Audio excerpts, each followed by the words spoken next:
partnerships, the P word, it's something that you see thrown around a lot. You know, how many LinkedIn messages you get? People say, I wonder if we could partner on this or partner on that. It's like, no, mate, you want me to do something for you. Yeah. This isn't a partnership. I'm going to get nothing out of it. You're using that word to try to disguise something or make something sound a bit sweeter. You're listening to the Sales Today podcast, and I'm your host, Fred Copestake. On this podcast, we explore how sales professionals can develop a modern approach to winning business, the application of virtual selling techniques, how to create meaningful business relationships, and much more. Why not take our free collaborative selling scorecard to see how your sales approach suits today's environment? You'll find a link in the show notes. So in this episode of the SquiggleThink mini-series, we are going to be talking about partnering. But just quickly, if you haven't come across this concept of SquiggleThink before, it's the word that Paul and myself are using to describe the messy buying journey that sales and marketing are coming together to try to help customers make sense of. And so in this episode, we wanted to talk about partnering. Something very close to my heart, but it's actually something, Paul, you were dead keen on talking about this. I didn't need to coerce you into it. Yeah, definitely.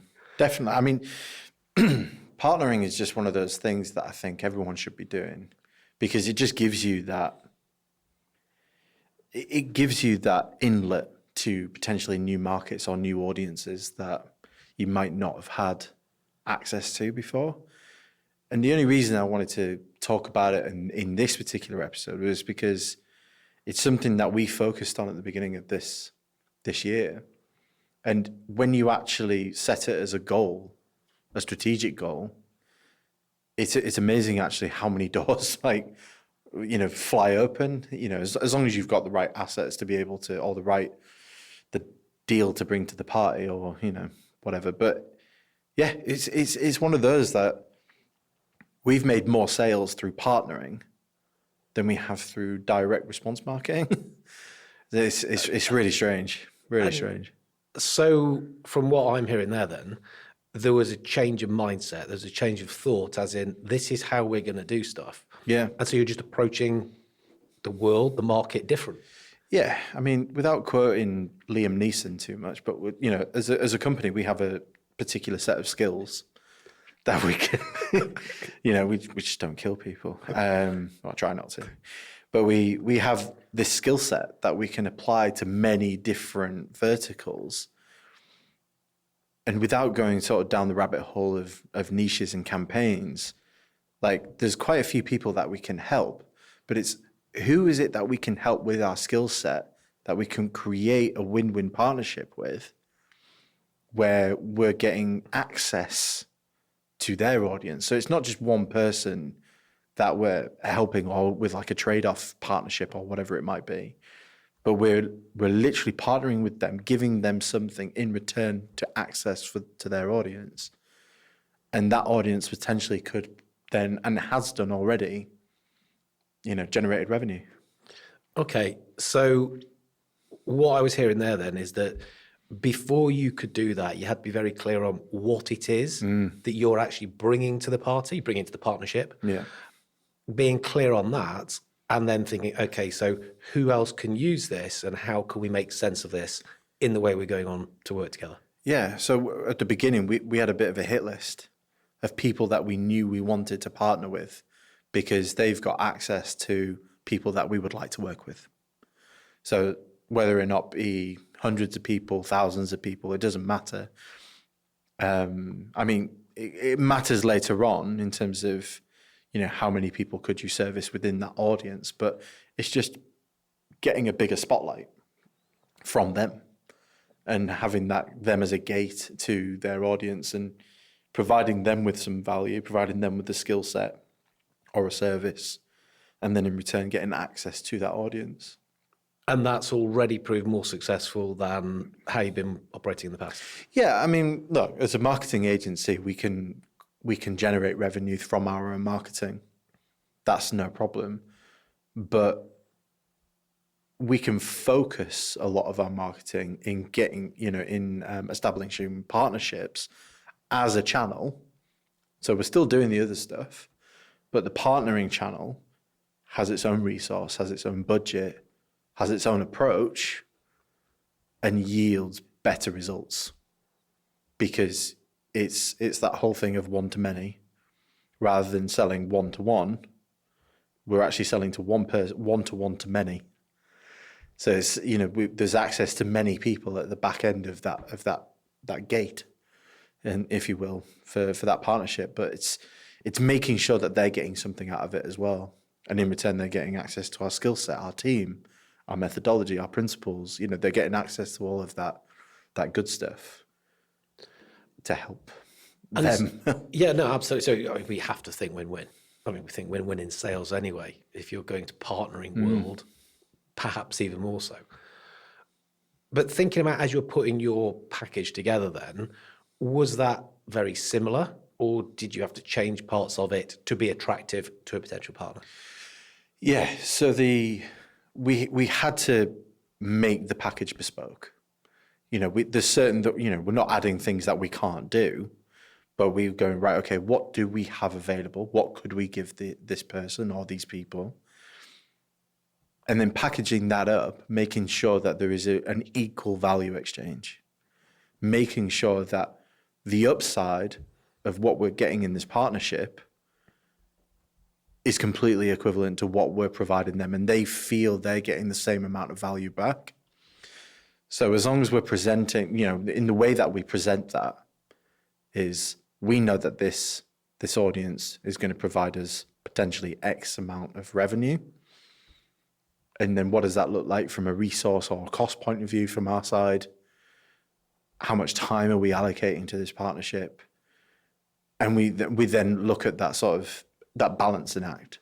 We look at that balance of does the outcome outweigh what we're providing in the long run? So is it a profitable partnership as well? But yeah, we had to tailor make the package in order to make sure that it suited their needs. Tailor make per partner, or tailor make a partnering package? I'm probably being a bit pedantic on here. Yeah, that is. So we have both. So we've got this partnering package, stuff that we're willing to do. Mm-hmm, mm-hmm. And then when it comes to the individual partner, we go, look, this is what we can do. What out of this would you like? And then they can maybe go, well, I could do with a bit of that. And then we go, all right, okay, well, in exchange, could we get X? So we've always got to go into these partnerships knowing exactly what we want from that person, knowing exactly what we want, knowing what the potential outcome could be. And that's been incredibly helpful for us this year so far. So let me just make sure I've understood properly. Yeah. So you know exactly what you want from them. Yep. But you've also worked out exactly what they are getting from you. Yeah. So what we're willing to give. Both elements, okay. What we're willing to give. Because obviously we don't want the partnership to be us heavy. We need to make sure that there is a nice balance and that we're not going to be disenfranchised. We're not going to be feeling negative about this partnership 6 months down the line. So we always think long term. In the long term, what are we willing to do? Can we do A, B, C, and D? If so, that's what we will lay on the table. But we will also listen for signals from them as well. What is it potentially you're struggling with that we can help you with? So we're having that conversation, and out of that conversation, very much like a sales conversation, we're going, right, this is your top priority. We can do that for you. In exchange, can we get this? And then it's... So was this something that was always going to happen? And then we were just waiting for the right time? Or was there like a mindset click where you went, hang on a minute, we're missing a massive trick here. This is the faster and more effective way to do stuff.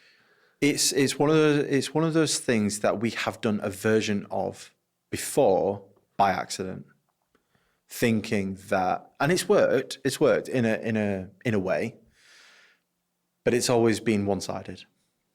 We've always been kind of getting the downside of that partnership, and then we've felt those negative emotions. We've even thought, well, why are we providing just this element when we could actually do this as well? and get a better result out of it? Or why aren't they giving us this? Or why aren't they giving us more access? And it all comes down to value exchange. Yeah. Making sure there is an equal exchange of value at every point. Yeah. And even maybe putting an initial time frame on it and going, look, let's do this for 3 months. We commit, regardless of whether it becomes negative or not. We commit to a minimum period, just like a contract. And if it's not working, we review it and we go, look, we tried it, didn't work. But we're much more in the know now around how to do partnerships and what works and what doesn't. And we've experienced what doesn't quite dramatically. Okay, right. Where we've actually lost money. Yeah. And team members. And the ones that we've secured this year so far have just been incredibly fruitful because we've gone into it with a different approach. Yeah. So it's kind of mindset as well, actually. I think it is massively down to mindset, probably more than we think. Probably. Because partnerships, the P word, it's something that you see thrown around a lot. You know, how many LinkedIn messages you get? People say, I wonder if we could partner on this or partner on that. It's like, no, mate, you want me to do something for you. Yeah. This isn't a partnership. I'm going to get nothing out of it. You're using that word to try to disguise something or make something sound a bit sweeter. Yeah. I mean, some companies do this with their partnering and their channels, and you think, really, they're built for one person. The partner and the channel isn't getting much out of it. You see, so that mindset is key. Absolutely key. You've just touched on something there, which is what people disguise as partnerships, but actually it's leverage. People harness their leverage on others and going, well, we've got this, you do this, and we can give you access to all of this. And that becomes leverage in an agreement. But it's like whether or not we're talking about equal partnership here. Like you've got to have some form of leverage, whether it be operational leverage, financial leverage, social leverage, whatever it might be, which I think there's around 4 types of leverage. You've got to be bringing some kind of leverage to the deal. But in terms of the partnership as a whole, you're absolutely right. I think a majority of it is mindset. Like we are joining together for a cause here, for an outcome, rather than it be that traditional barter, like that traditional trade-off. It's like, well, we've got loads of money, you've got the skill set, we'll give you loads of money. Do you know what I mean? That's just leverage. Whereas partnering is much more holistic, which I think you kind of talk about in the book, don't you? I actually talk about it in the book. Yeah. Well, no, I mean, what I was doing at the time is I was looking at channel. So I was looking at partnerships, partnership management.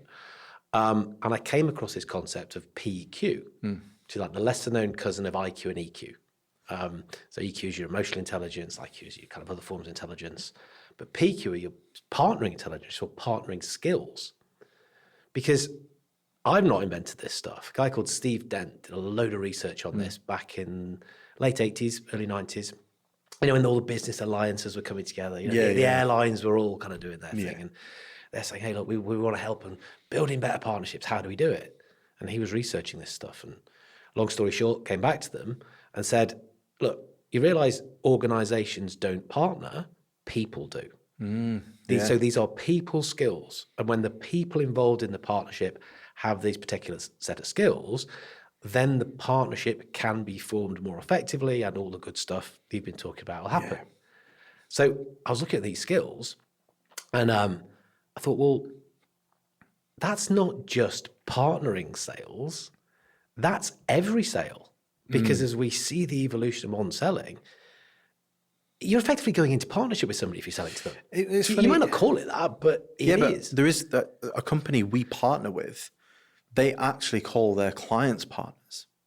They have this whole partner arm to their business. And I to begin with, I got quite confused. They were like, oh, well, we'll need to put this out to our partners. So what, you've got other partners as well? Like, well, what kind of partners are you partnering with? Oh, sorry, we mean clients, but we call them partners. And I was like, that's quite refreshing, actually, because the agreement is collaborative. It is partnering with clients because and that if you're going into agreements thinking of it like that, I think that's quite effective. Well, that's the point I make in the book, is that, yes, it's selling through partnering skills, but it's using those partnering skills to develop a more collaborative approach. Yeah. So I probably should have called the book Collaborative Selling. Hey, hindsight. Whatever. But, the stuff in it, what we're saying is if we take these skills, these 6 elements, and we use them in the way we develop our thinking. So you think like a partner. Now, whether you're signing the deal as an alliance, as a formal partnership, or I'm just going to work with this person, these people, to sell them stuff, that changes what you say and do. Yeah. And you do it way more effectively. So absolutely, use the stuff in partnerships, partnering, deliberate deals that you're making, or just in how you sell. Yeah. And you'll do a better job. Yeah, that's it. I find that really interesting, actually, because I think my personal, again, bringing this to me, because I can only really speak about me specifically in the way I do things, but my selling approach is quite partnership based, really. It's more collaborative, more immersive, because I don't do sales to people. Like, it's not, I can't really get on board with that. I've tried that. I don't really like it. So it's not my preference, basically. I'm not saying it doesn't work. It just doesn't work for me, because that's not the type of person I am. But it's when you come to a conversation, a sales conversation with, look, these are the objectives, this is the time frame, this is budget, whatever. But coming to us like, well, you need to bring something to the table as well. We can't do our job, or we can't hold up our end of the bargain without you bringing these things too. So whether it's mindset or if it's assets or whatever it might be, it is collaborative. Regardless of which way you look at it, it's got to be collaborative. Unless you can completely take an end-to-end solution for someone where they don't have to lift a finger or provide anything. But when we're talking about partnering, I think certainly within B2B selling is massively important. Because more often than not, we're kind of getting around the table, putting our heads together to try to make sense of something. We can solve the problem that the customer's potentially got with the solution that I'm more likely to have. But if we're looking at it together, rather than me desperately trying to do it to you to make you buy from me, it just works better. And you look at these 6 elements. Let's just quickly go through them. Yeah. So first one, trust. It's foundation for relationships. If we haven't got that and we're not doing stuff to build it, and there are very deliberate things you can do to build trust. Yeah, absolutely. Like what? The biggest is about your own self-orientation. Right. So have you ever come across the trust equation? I haven't, no. Oh, it's awesome. So this is how trust can be expressed in form of equation. So it's T equals C plus R plus I divided by S. Okay, go through it. Okay. Write it down while you're doing it, so I can see. So you see it's upside down. That's really upside down. Another good sales skill. T trust equals reliability. Yeah. Mm-hmm. Do what you say you're going to do. Yeah, makes sense. Okay, makes sense. So nothing clever there. C, credibility. Right. Know your stuff. Yeah, nothing clever there. I is intimacy. So just be careful with the information that I give you. Treat it with respect. Don't take the piss type thing. Yeah. Okay, nothing clever so far. That's just what a good salesperson would do. You'd be strong in all those areas. Yeah. Look how I've written it. It's divided by S. S is self-orientation. Right. So if you're doing all those things, but with your own interest at heart, not mine, as the partner, as the customer, as the client, that would bring that score down, wouldn't it? Yeah. Because you're only doing it for you. And that would start to leak. I'd start to see that. I'd start to think, hang on a minute, it's not quite right. Yeah. But when you're genuinely doing it selflessly, that's a massive trust builder. So looking at the other party, what are they trying to achieve? How are they going to come out of this conversation, this partnership, this deal, this agreement better? That's when you're going to build trust. It's a hard one to fake. This is an interesting one because it just reminds me of that Friends episode where Joey goes on PBS and he's having this argument with Phoebe about there's no such thing as a selfless act. I'm beginning to wonder if there's anything, if there is such. I'm not trying to like poke holes in this or anything, but how can you go into? I mean, I understand where trust. Trust is essentially something you need to do with those elements. You know, the reliability, the credibility, intimacy, with a small amount of selfishness, or a large amount of selflessness. There might be a little bit. Yeah, I was going to say, But is if you're it doing even it possible? Totally, because if I do all these things and make out that I care about this person, but really it's because I'm going to nail the sale, Okay. that'll start to leak. Yeah. A lot of it, I mean, you can get a lot of detail on it, it's to do with how vulnerable you are. And that's not about, my inside information. okay. It's like, I put myself at risk here. Yeah. Yeah. In trying to get you the best possible outcome, it might not end so brilliantly for me. That's pretty selfless. So you that's just touched one on the way in which term. you can start to look at stuff. You just touched on the term there, vulnerability. And I know we're kind of like coming out of partnering a little bit here and talking more around the sales element of it, but humor in sales. What's your opinion on that? Is there a place for it? Yeah, there is, because it's human. it's a human thing, isn't it? Yeah. We use it. But in terms of getting that vulnerability, in terms of creating that connection between two people, because some people say that humor is literally the most direct form of connection, or one of the most direct forms of connection. Like, Yeah, I mean, it creates you have vulnerability. to be careful because people have different senses of humour. Yeah, that's some true. people Yeah. find some stuff funny and not others. But I tend to warm to people with more of a self-deprecating form of humour. Right. You know, I just think, well, that's pretty cool. Yeah. You know, you're not trying to be the big I am, and so yeah, kind of makes sense for me. Right. But Just thinking about that connection element, though, it's like if you can, because I've quite often used humor as not as a tactic. It kind of comes humour's certainly a way of naturally in the connecting. call, but The other thing, and that's why I was asking you the question about the partnership and thinking about the other party's interests. Because the second element Steve Dent talks about, I talk about in the book, it's having a win-win focus. yeah, It's got to be win-win. If there's what's any the point? imbalance in that, Yeah. well, it's not sustainable. And weirdly, often I'm training salespeople, they're direct salespeople, to make sure they're not losing. Too often they're giving too much away. So it's like a lose-win. It's like, well, that can't go on forever. And you're going to have to go around and put the price up or pull the deal. It's not about ripping the customer off, win or lose. It's other way around. Well, this is what I was talking about earlier in those past partnerships that we've had. We've realised that we were giving too much for very little in return. It's that balance. Yeah. If that balance is off kilter by too much, or it's too far one way, it doesn't work. Yeah. We realised that quite. So these elements are all, I'm kind of moving this on a little bit because these Yeah. elements are all linked. So the third element is comfort with interdependence. Not independence, going off doing your own thing. Inter. And one of the best ways of thinking about this is that from a salesperson's point of view, your success is my success. So if I make the customer successful, then I've done a good job and I will be successful then. So really understanding what are the outcomes you're after, what are the results you're trying to achieve, what does your win look like? Yeah. How can we do that? And then how can I use my team, so that's another element of interdependence, or the people on my side and understanding who might be involved your side to make that work better. We can get to this place far quicker. Yeah.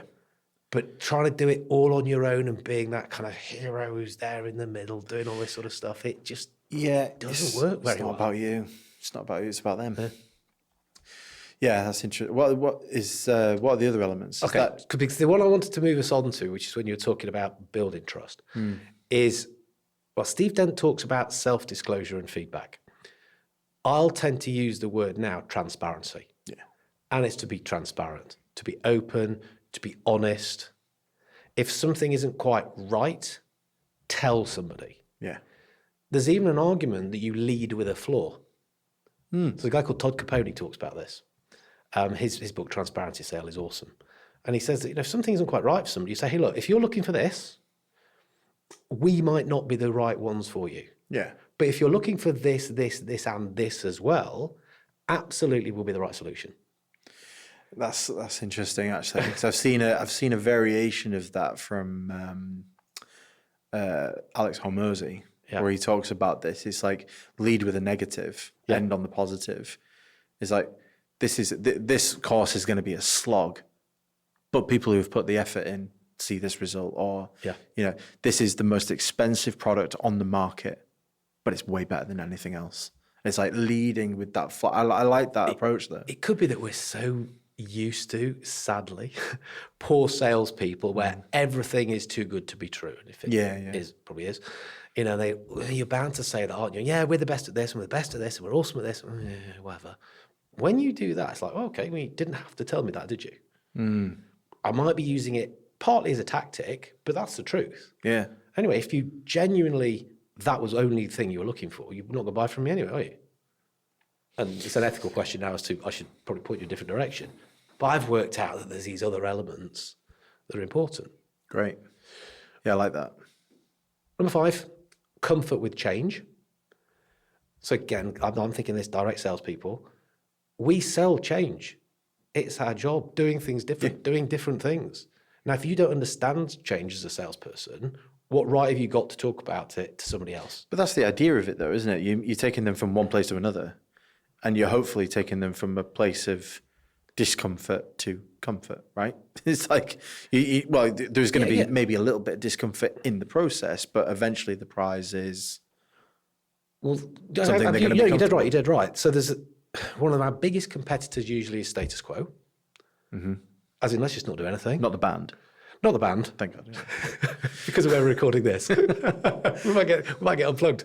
Yeah. No, but just carrying on doing the same thing. No, it's not the best thing. Yeah, it's the thing we know.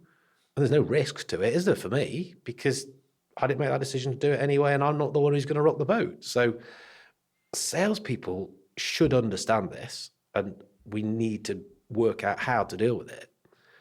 But if you think about going through change, it's hard. Yeah, of course it is. Change curve's like a grief curve, isn't it? Yeah, yeah. Yeah. Sad, anger, rejection, bargaining, acceptance. That's what happens. And so imagine a salesperson where this is the change you're going to have to go through, and it's really good because of all these things that are going to happen, and blah, blah, blah. They're talking about this is that acceptance phase. Customers like going through I don't want to change. Yeah. In fact, I'm a bit pissed off. I do have to change. It's like you jumping around getting all excited about this stuff, and you get this massive mismatch in communication. But they wouldn't be in front of you, though, if they weren't willing to try and change, though, right? Because they're wanting to change their situation. That's why they're in front of you. So they must have... They might be going through the process of trying to make sense of it. Right. Remember, I keep coming back to that. That's a salesperson's job today. It's helping people make sense of it. Now, I think, oh, yeah, Paul, you made sense of this. Come on, it's going to be brilliant. It's like, I am still trying to work. I know I need to get my head around it, but I'm uncomfortable about it because now I'm going through all the bad stuff I'm going to have to do, and the hassle and these conversations and the extra work and stop jumping up and down and being so excited about this, Fred. It's not sounding so good from my side yet. Again, you can see where people are and just temper adjust your communication to be right in that. Well, communication adjustment is a huge thing, isn't it? Because I mean, I got told a long time ago. You know, we're brought up with this thing of, you know, speak to people how you'd like to be spoken to yourself. Yeah. And I was always told that's bullshit. Speak to people how they would like to be spoken to, and you've got to work that out pretty damn quickly. You know, so if someone's quite blunt with you, that's an invitation to be blunt back. But yeah, I mean, you can work it out dead quick. Humantic AI or Crystal Knows or something, and plug it into LinkedIn, it'll tell you exactly what their disc profile is. AI again. That person is going to be fairly blunt with me, or that person, I'm going to have to spend more time doing the softly, more gentle, personal approach, because that's how their brain's wired. Yeah.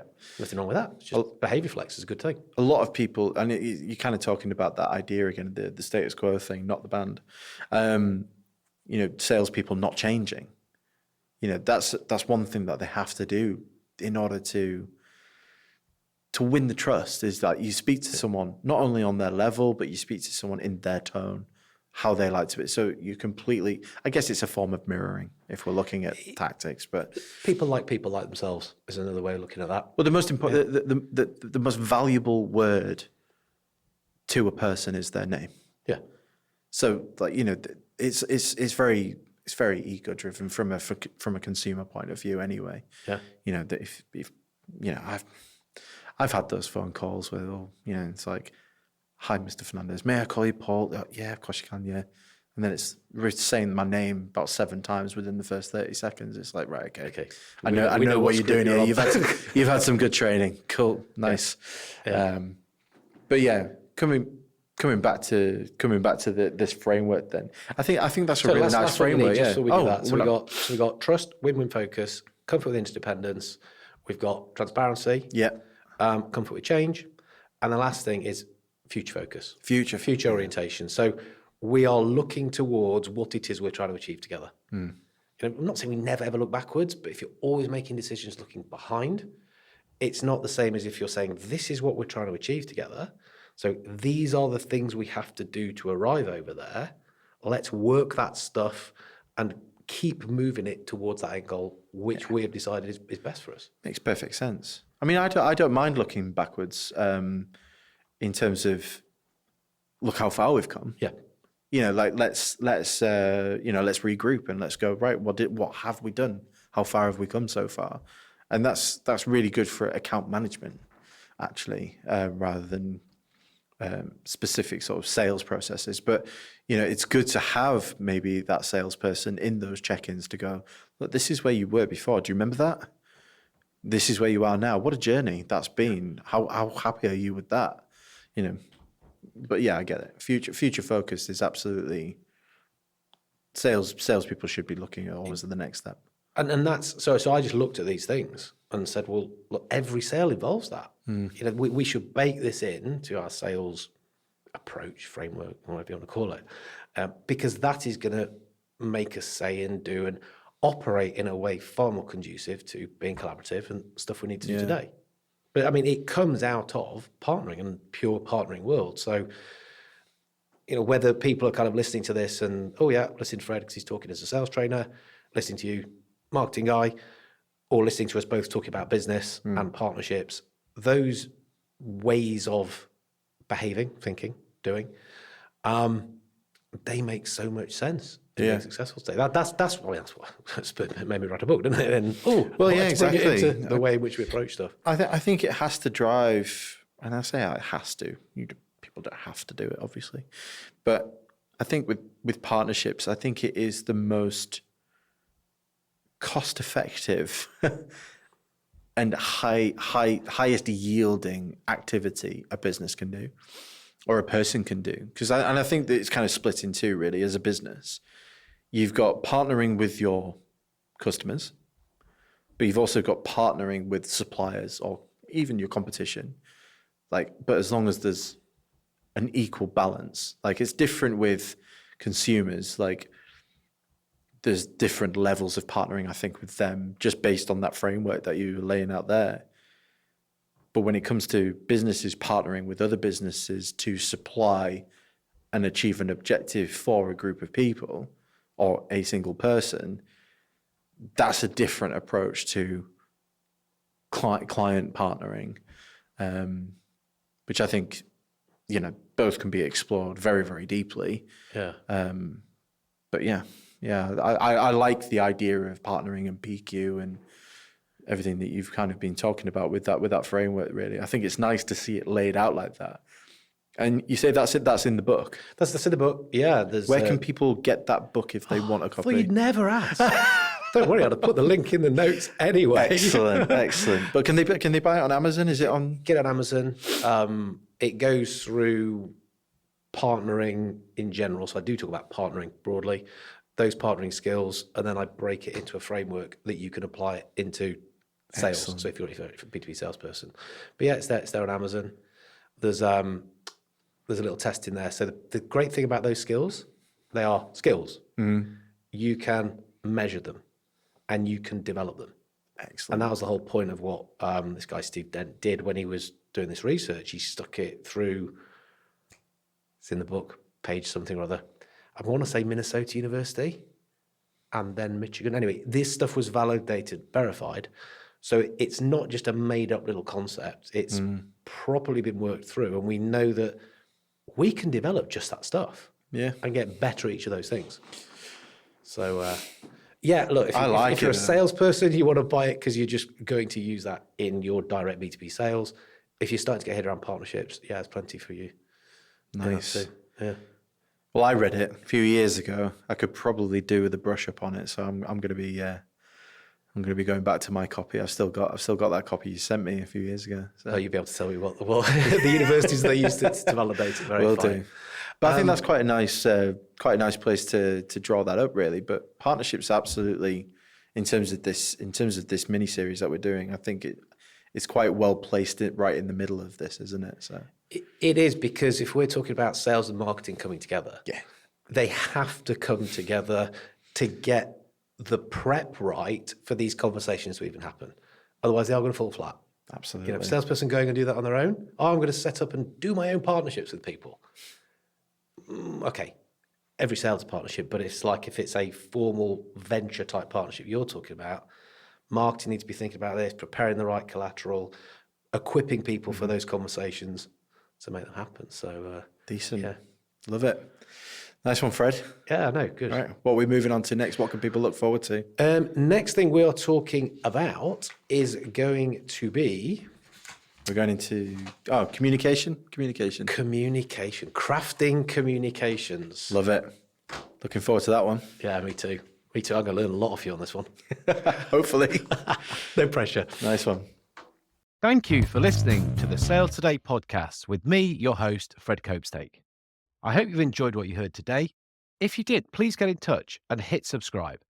And remember, you can take the Collaborative Selling Scorecard for free to check out how your sales approach works in today's environment. You'll find it in the show notes.